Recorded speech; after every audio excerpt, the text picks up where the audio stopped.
Bohemond never forgave Count Roger for siding with his younger brother. But other events would draw Bohemond away before he could threaten Norman unity.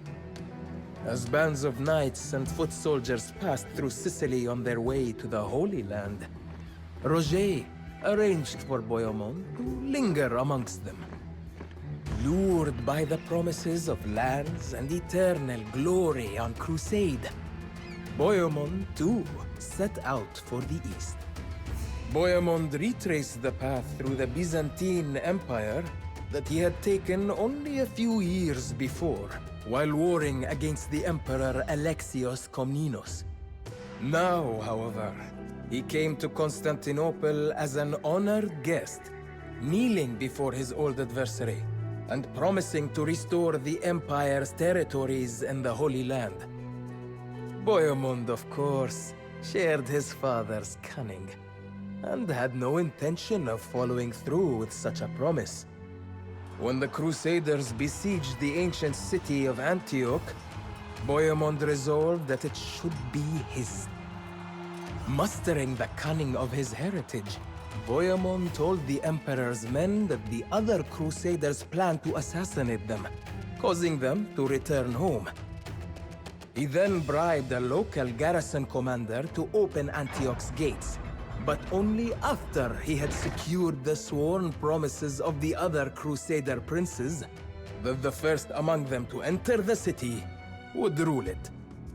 Unfortunately for Bohemond and the Crusaders, a great Turkish army was on its way. Already worn down by 8 long months of siege, Bohemond would need every ounce of his courage and his skill to survive. And hello YouTube, I am the Thirsty Camel, and this is the 4th episode of the Hautevilles campaign, Bohemond in the East. In this case, we will be taking over the city of Antioch, and we'll need to be defending it. This one is a little bit more of a boring one, more akin to a tower defense, but we should be able of having some fun. I'll try to not drag it out for too long. I hope you enjoy, and leave a like if you do. So we start off with having to defend Antioch, and as an extra we can take down Akhmed's garrison for a couple more resources. We do start with quite a large city to defend, but we do start with some armies, and that is always positive. In this case, essentially we will be playing this as a tower defense, so we'll be going heavily into archers and castles, mainly. We also have a couple of knights just to help out with any outside attacks or defenses that we might need. Now, in my experience, this is not made for us to actually attack them or having any chance of defending this that casualty free. By the end of this, we might have most of the city already burning, but this is a time limit. So as the Turk army continues invading us and attacking us, they will suffer casualties, get more tired, and their resolution will falter. So at some point they will be going home. For now, we just want to focus on getting economy up, essential defenses, essential units, whatever is needed.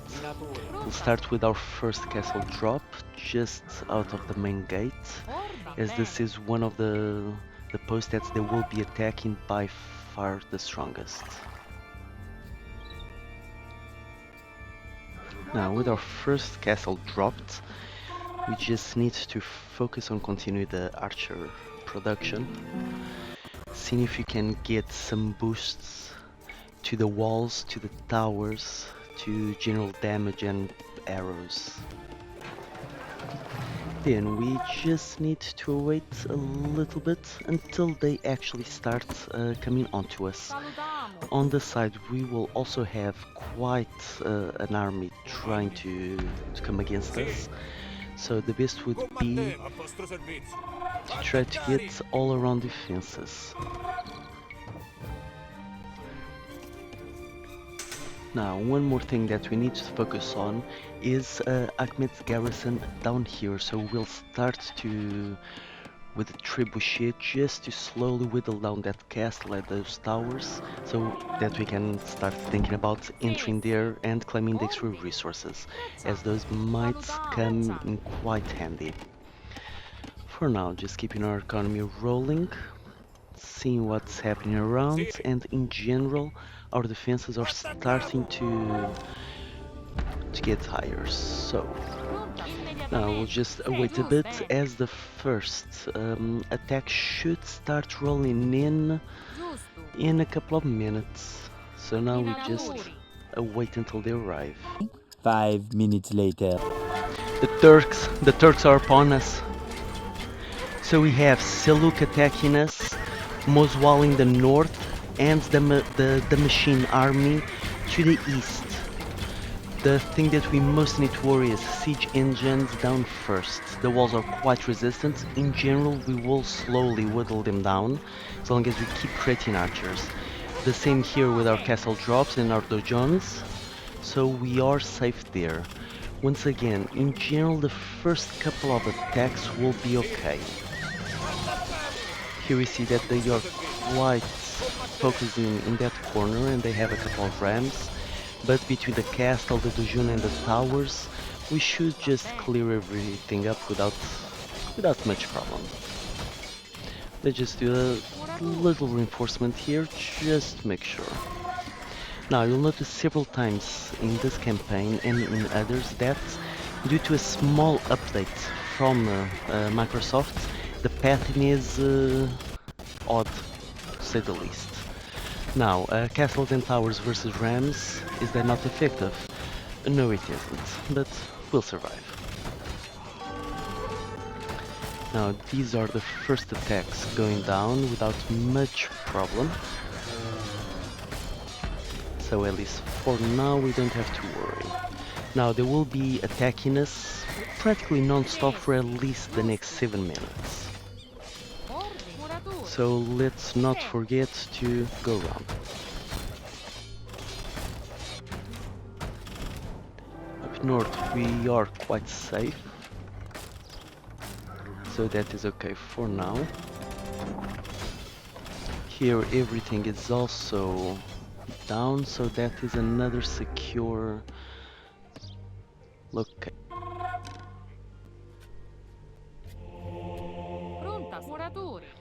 In general, we'll use this time to just reinforce here and there where needed. We can't forget that their armies will grow in power with time, so our defenses must also do the same. In the meanwhile, down here, the castle and at least one tower already went out. Let's finish taking that house down, and now we'll just advance, start clearing the other two towers and the gates. This will liberate quite some land, a lot of food, sheep. So it's a little bonus. You must regret bloodying him across Illyria, if this is his way to get vengeance against me. Now the second wave of the attacks is incoming, so here just cavalry we can ignore for now. Here once again with the McDonald's that we will need to focus on, just on the safe side. Here let's start with the towers. Don't worry in clicking the tower and manually wasting a couple of seconds taking down the siege engines, as they are really the only dangerous thing, so it is something that we should focus on. The same on this side, most of that damage was done by the McDonald's, not the crossbowmen. Once again, a couple of rams here, but we should keep this safe for now without much troubles. Much of their army is quite pointless if they have walls in front, so at least for now we don't need to worry about this. We have all of our upgrades and everything needed, so for now everything is going fine. We are accumulating quite some resources and we have no more stone, so in order for us to continue playing tower defense, we'll need to actually start buying some stone, which I did there. The prices will get to some interesting levels, but we'll deal with that later. For now, the most important thing is that we actually drop some castles for additional defense.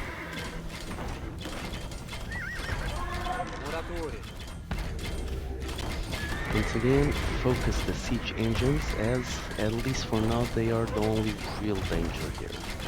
Everything else just eventually gets taken down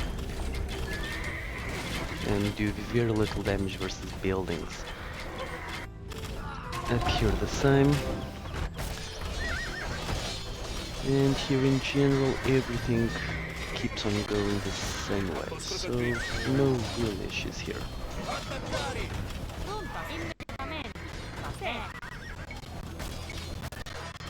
Now only have another minute until the attack finishes, then we can take some time to relax and build our strength up. We just lost the tower here, so as you see, if you just throw infinite crossbowmen at any problem, it will eventually get resolved. As you see, they will be focusing the attack here a bit more than on the other sides, which means that perhaps we should reinforce this section a little bit better.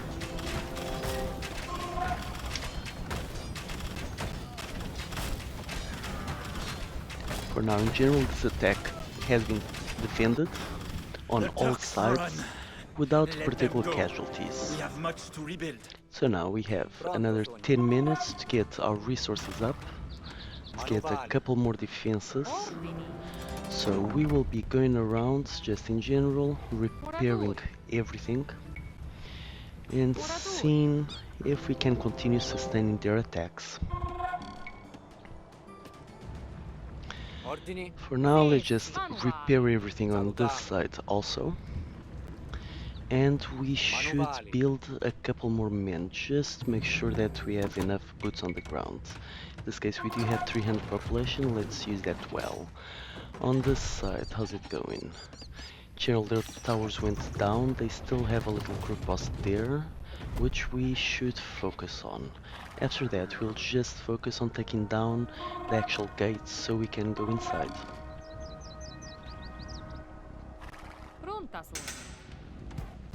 For now, we'll continue bolstering our defenses, and we'll simply wait until the next attack. We do have some time, so I'll see you again there. 2 hours later. Show the Turks our resolve. And once again, their attack has started. We have slightly big armies this time coming from the three sides, and Carbora's pillagers are also joining in on the looting. On this side, once again, we should have no real issues. On this side, despite the armies being bigger, the same. And here I would say that we're likely the same. So at least at the start, we don't have to worry.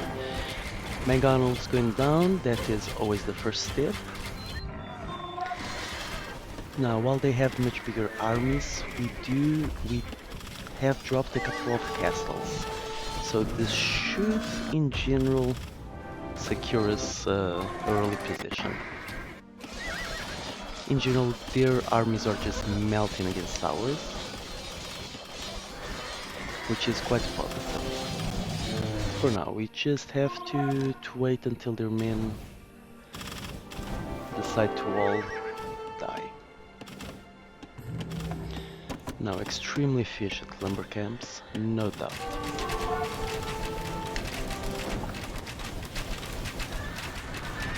They are coming heavily with the rams, which at some point starts stacking up and becoming annoying. On the other hand, our double castle and dungeon setup should keep us safe.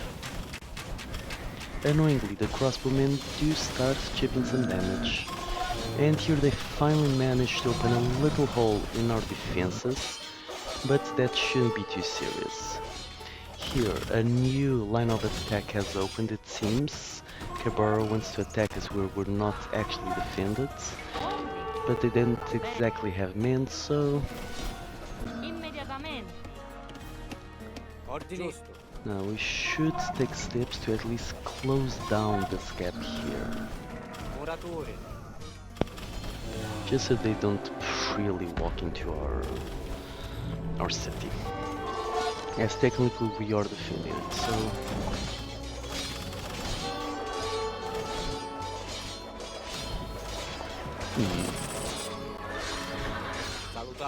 despite doing nothing, men might accumulate there, so perhaps another castle just to help with the defense won't be the worst of ideas.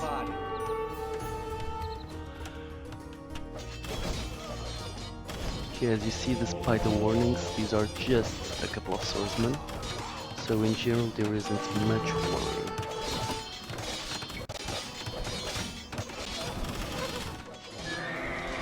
Second wave should be incoming soon, which will be what we need to worry about a bit more. On the other hand, here I have closed the gap, so in general we should be safe.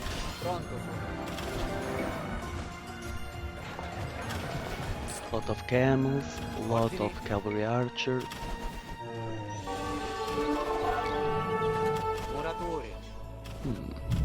Didn't feel like dropping another castle here, so let's hope the region should be enough.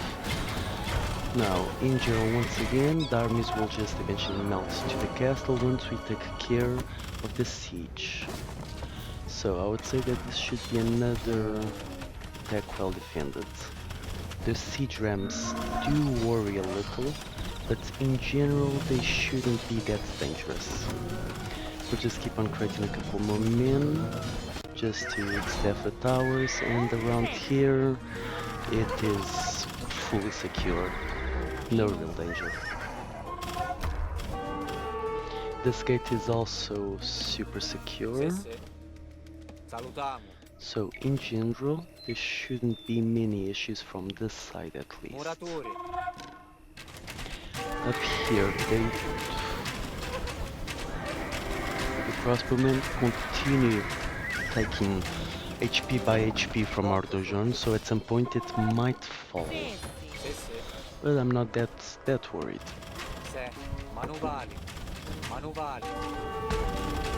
Should perhaps focus on taking down the actual damage that's incoming, and let the castles take care of the rest.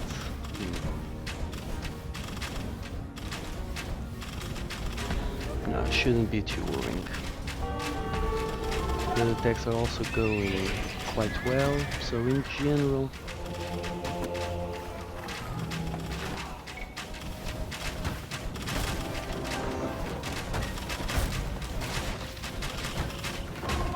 siege going down, so the rest just does take its time, but we will eventually clear this up. Perhaps rebuild a bit in this area before the next attack. That wouldn't be the worst of ideas.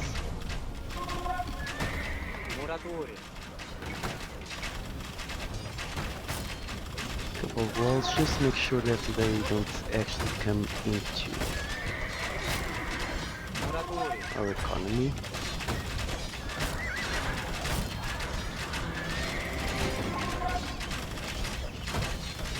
No, I'd say that in general we have this.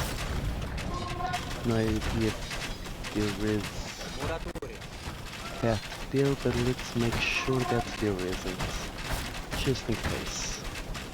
Now one of their rams has gone down, we're taking care of the other, the men are also depleted in general, and in 20 seconds this attack is finished.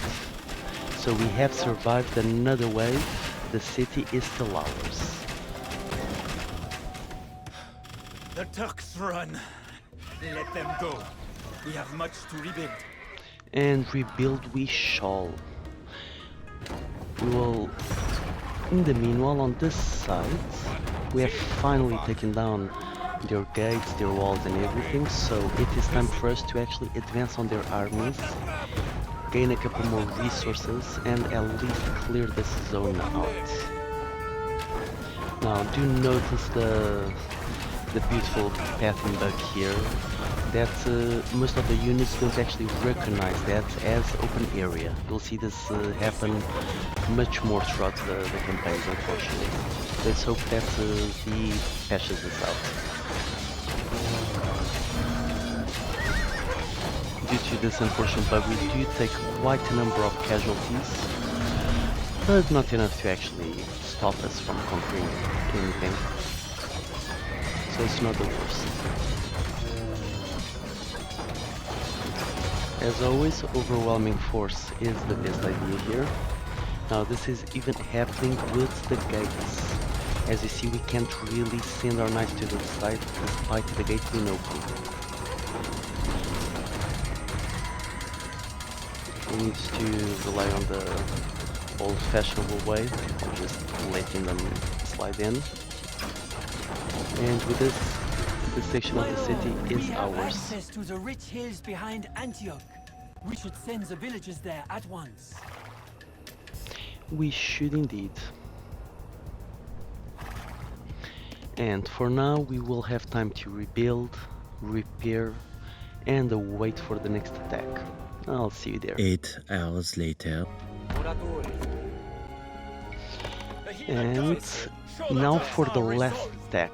Finally the Turks are coming with their full might, and you'll see quite a difference here as they will have a number of trebuchets to actually take everything down. In this case, there's no way that one can possibly defend against this. This is more of just holding out the 10 minutes. The important is that in general they don't take the whole city down. We just want to survive here. You see already that I did not plan to have knights.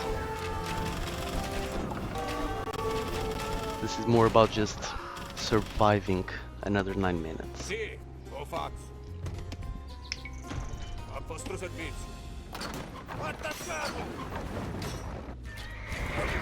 Slowly they'll start whittling down the castles. This is normal, don't panic at the time. The only thing you need to worry about is that they don't actually enter the city and kill everything. So as usual, we'll just try to focus whatever siege we can.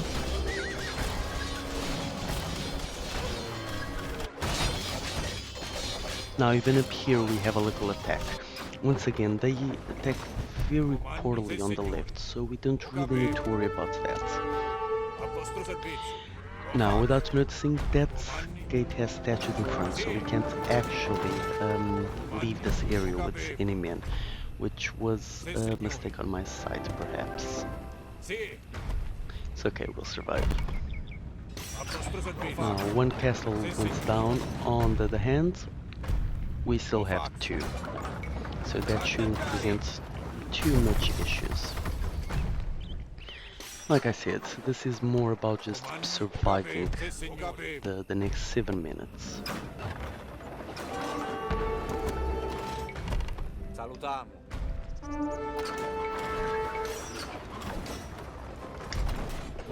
Let's close this up, try to make sure that at least they aren't able to freely walk into our place.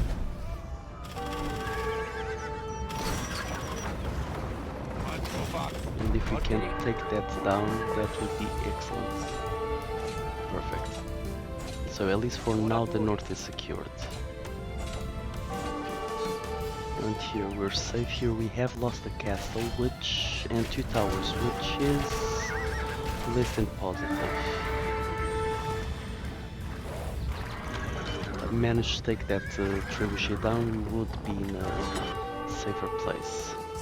Around here, let's focus on taking down the siege, as in general, everything else should be safe. Around here our castle has gone down and they still have 1 trebuchet light there. Let's see if we can manage to take that down manually. Meanwhile, up here we're still quite secure, so there shouldn't be much worries.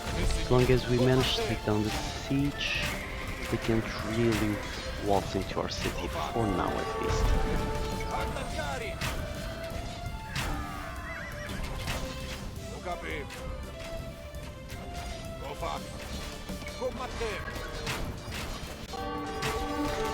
If I'm not mistaken, we do have more range, so let's use that to our favor. Now there's more siege coming up there, no problem. There's only 4 minutes to go until the attack finishes. In this case, once this is done, essentially they will run out of resolve and manpower, so they will just turn around and go back home before they start killing each other for the right to lead their own armies.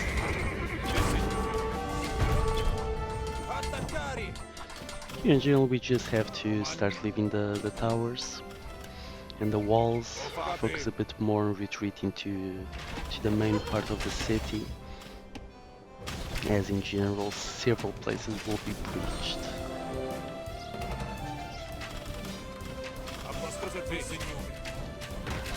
Up here we are quite secure. Hold on a little longer. Just another 3 minutes and they will waver. Here they do have quite a force, but they don't really have a point of entry into the city. Here they do. This is a worried site that perhaps should have been better defended.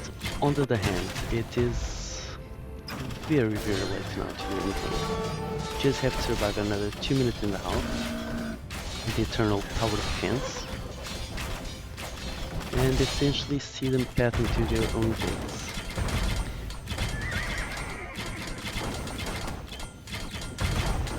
Now, perhaps if they just ran into the city, that would be more effective.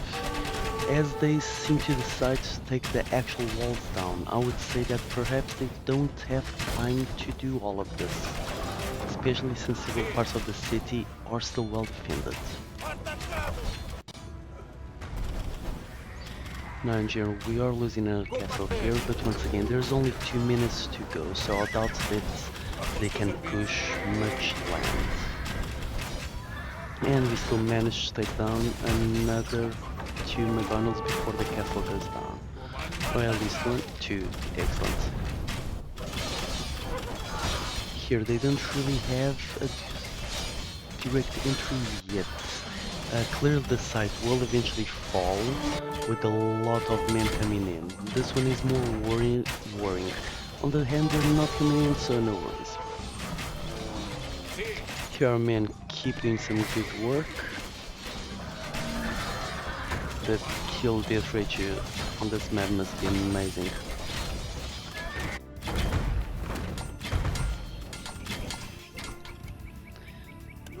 Now, there's 1 minute to go, so in general, I would say that we should survive this without many problems. Despite having the manpower, they just aren't coming into us, which from my side is quite lucky. Now, the favorite pastime, shooting McDonald's. Here we lost another castle, we still have 2, so in general that zone is ours. Here they can already start coming in, we are losing our defenses. On the other hand, with 15 seconds to go before their courage wavers, I don't think they can get too much done. Ducks run! They finally run! On to Jerusalem! To Jerusalem indeed! This is another campaign down. In this one, we have defended Antioch successfully and perhaps played the first and only tower defense game in Age of Empires. I really hope you enjoyed. I'm the Thirsty Camel, and subscribe and like if you did. While Bohemond did not inherit his father's lands, he did inherit his attributes, and these won him a princedom. But Bohemond was not done after conquering Antioch. He sought every opportunity to conquer new lands, but his fearless aggression led him to being ambushed and captured by the Turks. His old enemy, the Emperor Alexios Komnenos, even offered to pay Bohemond's ransom if the Norman prince was brought to Constantinople in chains. Once again, Bohemond bested his old enemy, tricking his Turkish captors into releasing him for a smaller ransom. Years later, Bohemond again fought against the Emperor, but was surrounded by the Emperor's armies. He agreed to become a vassal of Emperor Alexios, but Bohemond's cunning had one last triumph. so that the treaty binding Bohemond to the Emperor would not include Antioch. Bohemond never again set foot in the city. He died in Sicily, leaving his son to succeed him in his hard-won eastern princedom.